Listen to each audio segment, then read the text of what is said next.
Hey, if you could make your favorite meal 9 different ways, wouldn't you have 9 new meals? Well, I'm going to show you how you can make the Parmesan dish that everybody loves into 9 meals, immediately expanding the variety of what you cook by putting more variety into what you cook. Oh, goodness. I'll explain today on the Carefree Cooks Code. I'm Chef Todd Moore, and this is the Carefree Cooks Code, every Tuesday live at noon Eastern. Here's our challenge. How can home cooks cook freely with creativity, confidence, and pride while ignoring recipes and still impressing themselves and others with what they cook? Well, the answer is found in becoming empowered with how cooking works, using dependable and repeatable methods of cooking that work for any ingredient, for any diet, and any desire, just like chefs do. And we'll know we've cracked it when everyone sees cooking as an exciting and rewarding way to improve their relationships, their lifestyles, and their health through better food and cooking. This is the Carefree Cooks Code.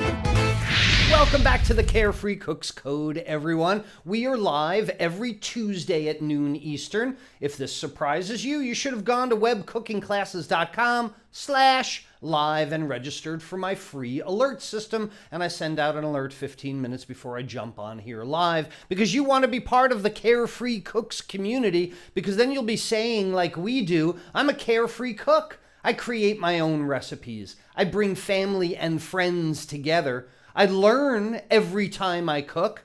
I define my own cooking style because I practice pro methods and I love my cooking. That's what you would say. And I'm so glad that we're back together again every Tuesday. I get so happy when a Tuesday rolls around and I look down and I see all my favorite friends, more than 100 of us now live. Hey, Dana from Wisconsin. Hey, Jared and Ken and Annie. And Enrique Garza, but he didn't hear me. He said he has no sound. Hey, Margaret and Marianne and Bob and Bill and God, all our favorite friends are with us. I can't just talk names, although I'm so glad everybody's here because this turns into my favorite day of the week when Tuesday rolls around, because we get to crack a little bit more of that code, you know, just the methods, the philosophy that you need to become truly free in the kitchen and become a carefree cook. Oh, before we go any further, I've got a what am I for you today. There it is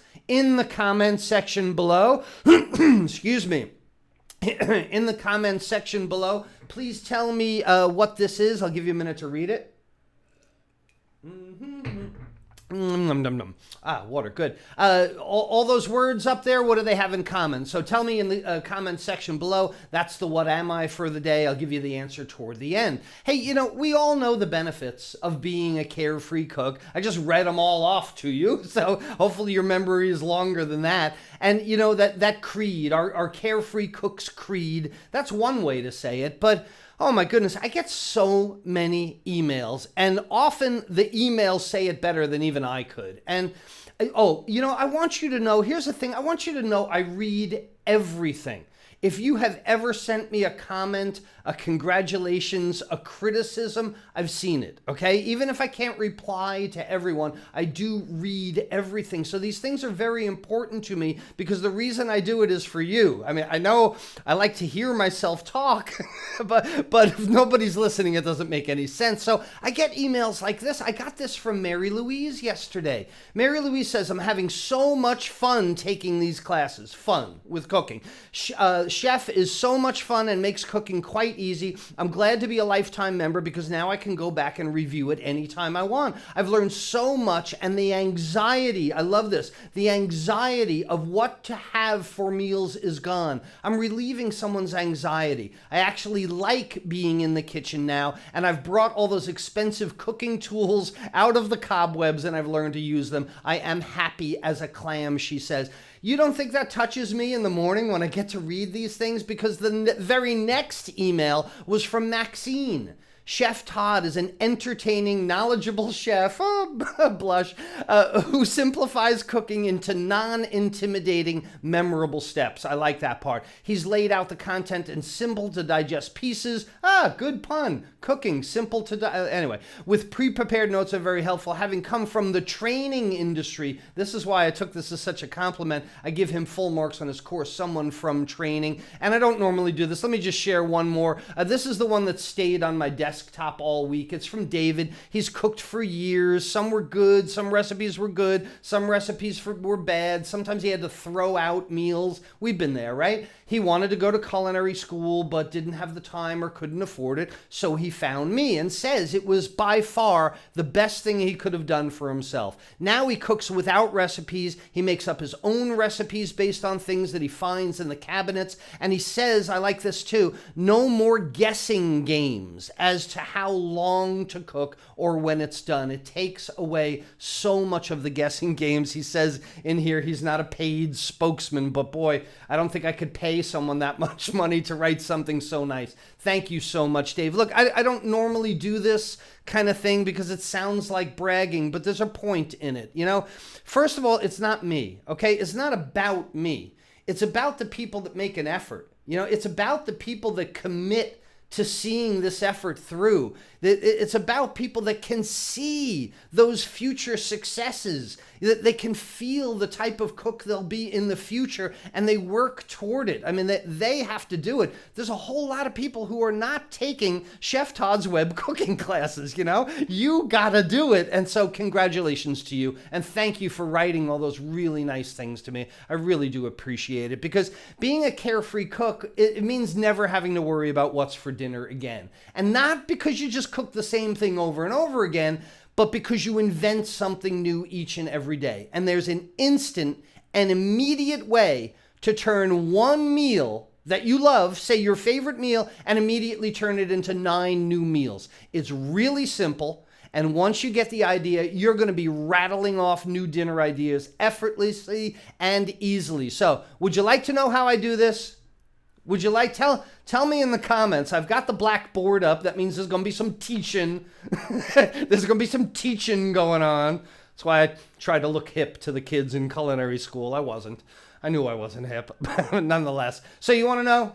Yes, I'm still looking at it. I still see your names. I see you, Kimberly. Grammy is with us. Hi, Grammy. Melissa and Jane and Sammy are here. We're going to keep going. It's a very simple thing. This is going to be a very short program today, unless I see a whole bunch of hearts or thumbs or something. I see a few floating thumbs, hearts up. That's good. Okay, here's the answer for you. It's really simple. Just change the method. Huh? Could it possibly be that easy, that simple a concept? Look, you just cook the same thing, but you change how you cook it, and then it becomes a brand new dish. Okay, so now it's a simple concept, and we're not done for today yet. It's a simple concept, but it does take some higher level foundational skills. In other words, you have to be up on your cooking methods to change the method. And if you're on your own personal path to becoming a carefree cook, then you already know that focusing on the reliable and repeatable methods of cooking empowers you over written recipes, it gives you confidence, and it has you creating instead of just cooking. But you got to know what these methods are to use them. So let's have a very quick refresher of the cooking methods that we focus on in web cooking classes. And focus on web cooking classes, what I mean by that is there's going to be no deep frying, there's no pan frying. You want to do that, go ahead and do it. And no gadgets. Gadgets take all the joy out of cooking for me, but it's a story for another day. So let's start with roasting. Roasting is an indirect heat, convective cooking method.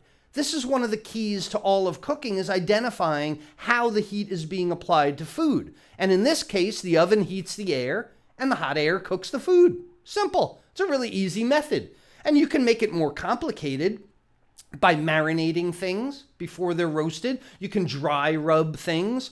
Roasted items can be stuffed, rolled, roulade, composed. Either way, you basically put it in the oven and you wait for the finished results that you're looking for. But notice, notice I said the results that you're looking for, okay? We're looking to quantify and observe. It's because Carefree Cooks are not cooking by time and temperature. It's the worst way to cook. They quantify, they observe the desired results. We look for the effects of heat on food. But look, I'm already getting into a whole nother class, because the next one is saute, is the basic saute method. This is a direct heat conductive cooking method where things happen really quickly. So you need items that are already thin, already tender, because it's really intense heat. And the basic saute method has 9 steps. It's lesson number 2 in web cooking classes. It's that important, because if you can repeat the 9 steps in the basic saute method,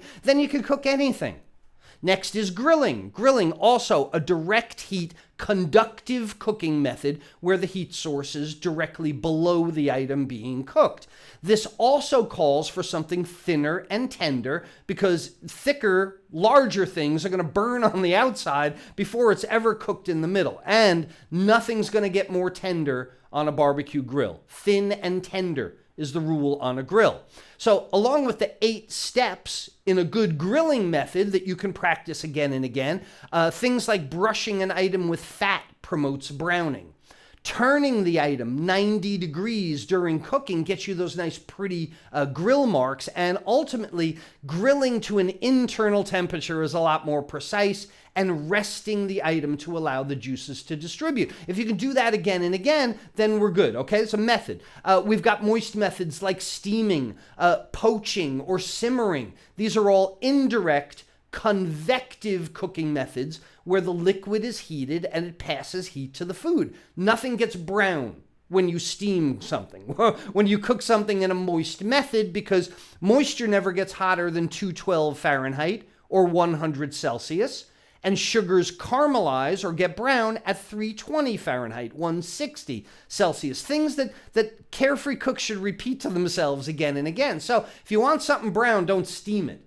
Steaming is an indirect contact with the moisture. Poaching and simmering, direct contact. And boiling, by the way, is not a cooking method. Web cooking classes students already know why boiling is not a cooking method, but I don't have time to go into that tangent today. Then there are combination cooking methods like braising or stewing. And this is where you might brown something first and then finish it in the oven or finish it in moisture. So those are your basic cooking methods. This is what I teach in web cooking classes. It comes down to how you cook, right? And it's the how you cook that you need when recipes only tell you what to cook.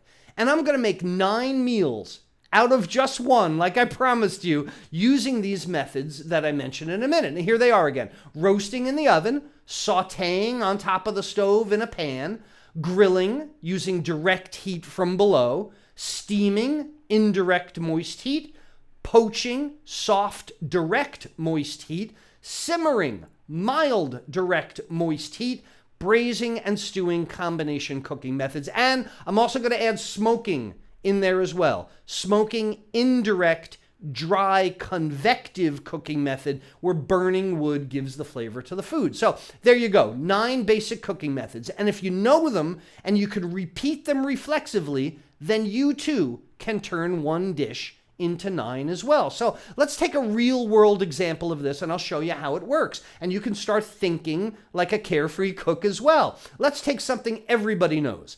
Let's take something that would be on any table. A popular dish could be in any household if you went anywhere. How about chicken Parmesan? Okay, this is what I'm thinking about. The Parm. We call it the Parm. In the no, we don't. I just made that up. Nobody says that. But I'm going to make it up today. You know, it's a chicken breast. It's covered in tomato sauce and cheese. Really simple. And, you know, this might be a really good example, too, because it could also be eggplant Parmesan for our vegetarian friends. Again, method over item. Okay, don't call me a chicken killer anymore. That's another day. But look, it doesn't really matter what you cook. It doesn't matter what is under your tomato sauce and cheese, because no matter what it is, you could turn it into 9 meals really quickly. All right, you ready? You ready? I've made you wait 15 minutes for this already with the buildup. I know you got to be excited. You want to see this? Good. Or you might already be ahead of me. If your Carefree Cooks mind is already whipping up the 9 versions that I'm about to tell you, you're getting good at this. But stay with me. Don't get ahead of me yet. Chicken or eggplant Parmesan is our example dish. So dish number 1, using the methods that we talked about, is going to be roasted. You place your chicken in a pan. You put it in the oven to the finished internal temperature. You put tomato sauce on it. You put your melty cheese, and you got your first parm, chicken or eggplant. We'll call it Parm 1. Parm 1 we have. Oh, wait a minute. It's naked. Although the way I described it, that's a naked parm. You might not want a naked parm. You might want a crispy, crunchy crust on your chicken parm. So you're going to need the 3-part breading procedure also, another skill that Carefree Cooks should have, where the flour sticks to the food item, the egg sticks to the flour, and the crumb sticks to the egg. The egg coagulates under heat, and it makes the crust. Really simple. So if you breaded the chicken before you put it in the oven and roasted it, we're going to call that parm number 2. Okay, 2 parm down. So what if you did a chicken or eggplant Parmesan saute? Saute the chicken breast, remove it from the pan. Maybe we saute some onions and garlic, deglaze the pan with red wine, reduce it until it's almost dry, then add the tomato sauce to the pan, return the chicken breast to finish cooking in a moist fashion in the sauce, then put your mozzarella cheese on it, then put the pan on it. Oh my God, that sounds great, no? You can saute chicken parm. You've got sauteed parm. You can put all kinds of different flavors and characteristics in that sauce, and it's going to be entirely different than the roasted one. Parm 3 we're up to. Oh, but that one's naked too. We don't want naked parm. No, that's no good. What if you wanted to coat this chicken or eggplant in crumb and then saute it? Well, then you might use a combination cooking method. You'd go ahead and do that 3-part breading procedure and basically toast the breadcrumbs in the saute pan and then finish it in the oven to the final internal temperature. We're not going to count that one. Okay, we'll call that Parm 3A, I guess. That's a freebie for you. But since we're talking about combination cooking methods, let's get away from the chicken breast or the breaded sliced cutlet. How about using a braising method on chicken legs or chicken thighs? Much less expensive. And this is the way I would do that. I'd brown the chicken parts in oil, the legs or the thighs, or butter if you wanted. Deglaze the pan with some white wine or maybe a broth, chicken broth. Let it reduce again until it's almost dry. Maybe throw some aromatics in there, onions, carrots, celery, maybe garlic, and then the tomato sauce. Put the chicken back in, let it cook low and slow for a long time, and then, grate some cheese on top at the end.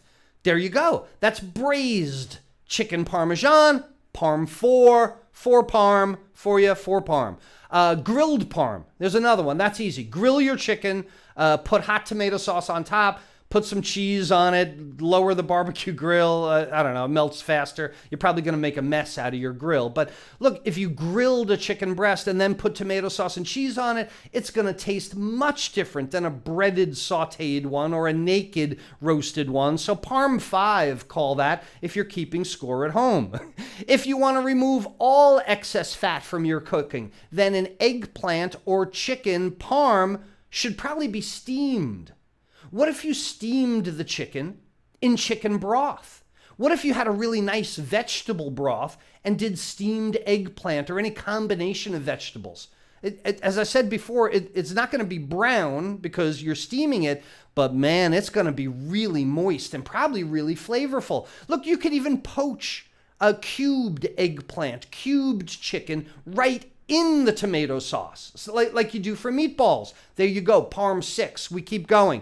It doesn't have to be slices of chicken. It doesn't have to be sliced eggplant. Like I said, cube it, poach them in a flavorful liquid, add diced tomatoes, onions, garlic. You'd have like a ratatouille style dish, right? It's totally different from the rest of them. Parm 7 would be poaching them like ratatouille. Similarly, your Parmesan creation could be stewed. Diced or julienne chicken or eggplant or vegetables could be browned in oil in a pan first, and then stewed with the tomatoes and the vegetable. Like, think about making a Parmesan chili.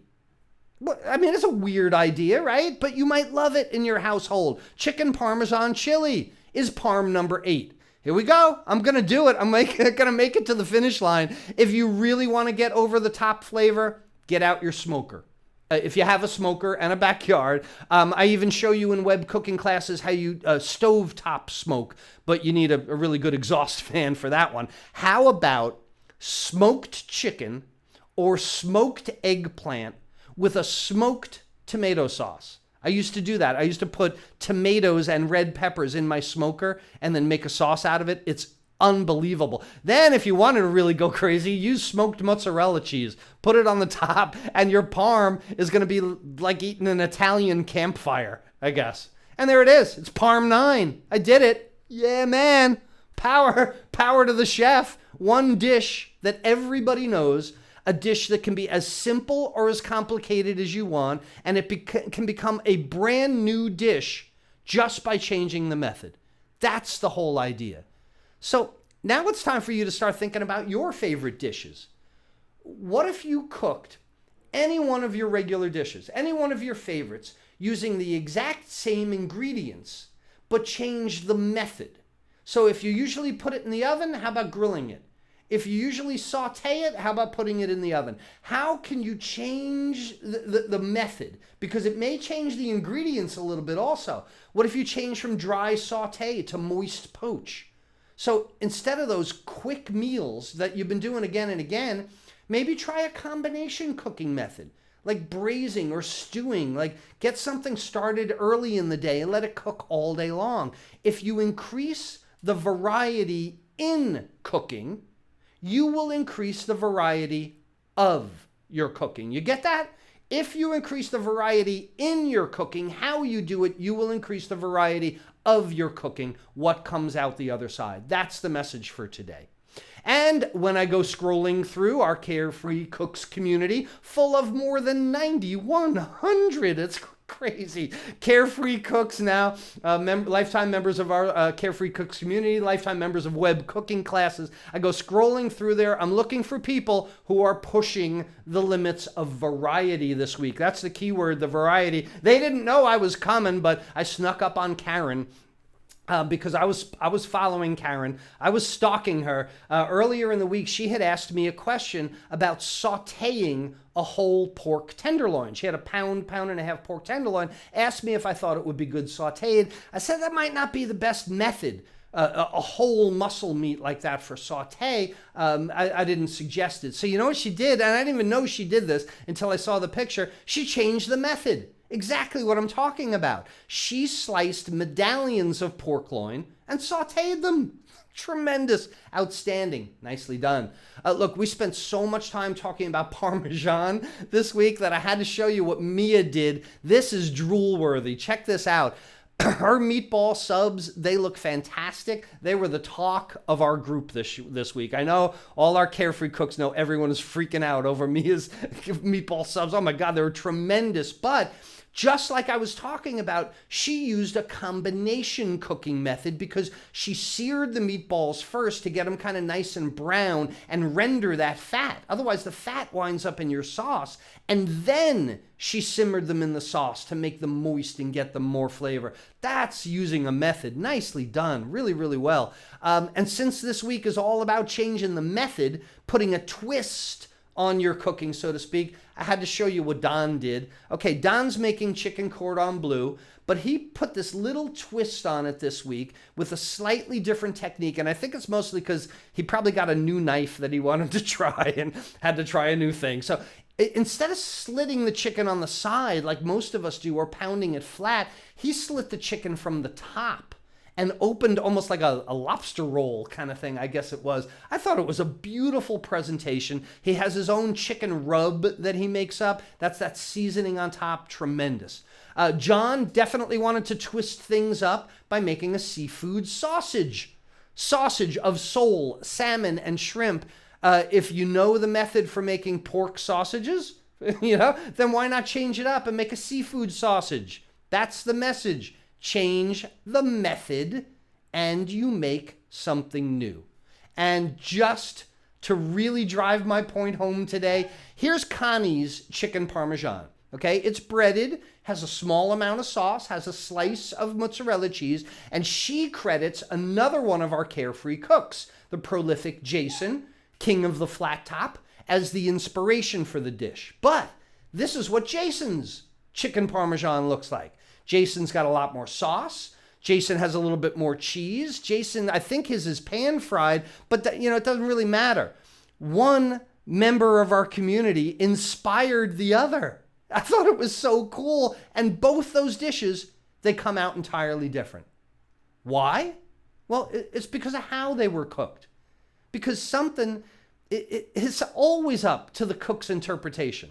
It is always up to your toolbox, let's say, to take a dish and go, I'm not going to roast it, I'm going to braise it. I'm not going to braise it, I'm going to saute it, whatever it is. And like I've said before, when it's yours, right? When you invented this dish, nobody can tell you that it's wrong. It's right, because you made it up. Again, change the method and make something entirely new. We got the What Am I for this week. Choquette, Gwen, Haas. Haas probably gave it away for a lot of you. Lula, Maluma, Pinkerton, and Reed. Isn't Pinkerton and Reed a security firm? Something like that? What is it? Yep. It's types of avocados. It's varieties of avocados. And it's another way that you can increase the variety of your cooking. Use a different type or a different variety of the same ingredient. Different tomatoes taste differently. Different onions taste differently. And you might find that one small difference is the thing that makes the real big, bold flavor in your cooking.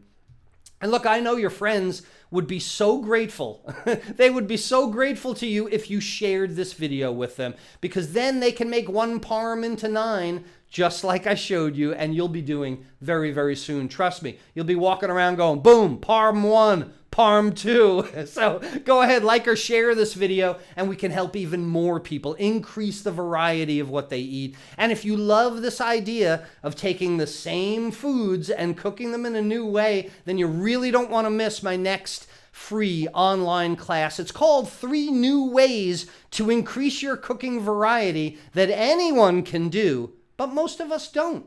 And I'm going to go ahead and put a link in the description below this video, but if you can't wait, you can go ahead and hold your spot in the next class by going to webcookingclasses.com/variety. webcookingclasses.com/variety. Hey, great to be together again. We're going to do this again next Tuesday, where we try and figure out just another step in the journey of breaking the Carefree Cooks code. And this is Chef Todd Moore reminding you that there's a method to your cooking success. Bye-bye, everyone.